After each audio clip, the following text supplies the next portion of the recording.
Hey guys, we've been talking about what's your job, and today I want to talk about another one of our jobs, and that is to trust God completely.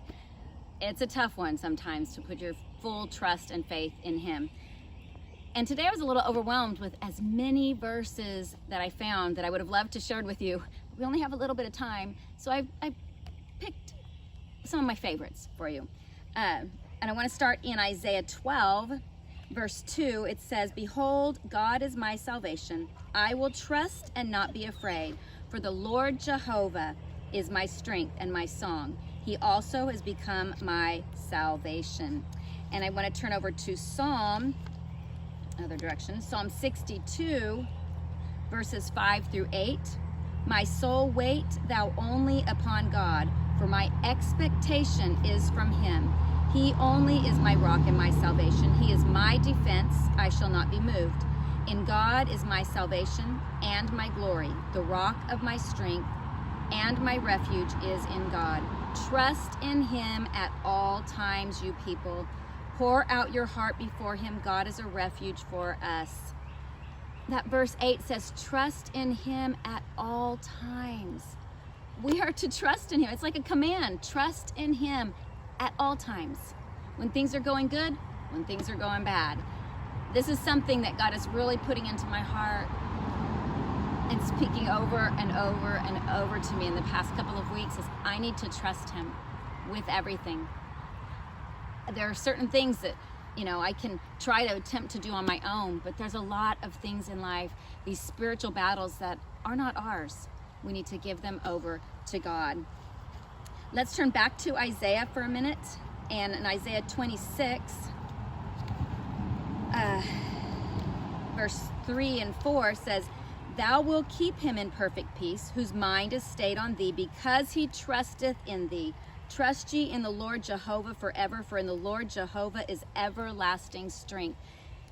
Do you know, amidst all the trials in our lives, if we're trusting in Him, He promises to keep us in perfect peace when our mind is stayed on Him, because He trusteth in Him. Trust ye in the Lord forever, for in the Lord Jehovah is everlasting strength. And if we turn just a little ways over to Proverbs 3, 5, and 6, it says again, "Trust in the Lord with all your heart, and lean not into your own understanding, but in all your ways acknowledge Him, and He will direct your paths." Trust in the Lord with all of your heart. It's a hard thing. I've been having to pray and talk to God in my time with Him and say, "God, help me to trust you." In the situations that we find ourselves in life, I have to even ask God to help me to be able to put my trust in Him. But when we do, He gives us peace that is beyond our understanding. He gives us strength that is beyond our understanding. And I want to end with 1 Timothy 6:17 says, "Charge them that are rich in this world that they be not high-minded, nor trust in uncertain riches, but in the living God, who giveth us richly all things to enjoy." We can't trust in this world system. We can't trust in our jobs. We can't trust in our finances and our bank accounts and our cars and our homes.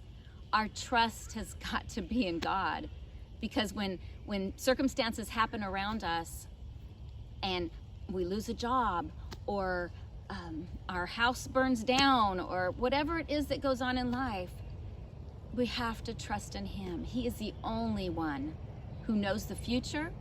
He knows what's going on out there when we can't even see it.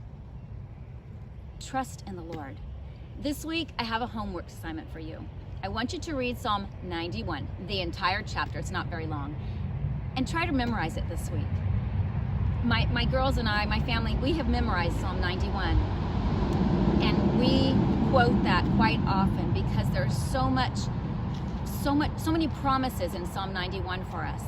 So this week, read Psalm 91 and be careful to trust in God, not in other circumstances, not in your own strength, but trust in the Lord.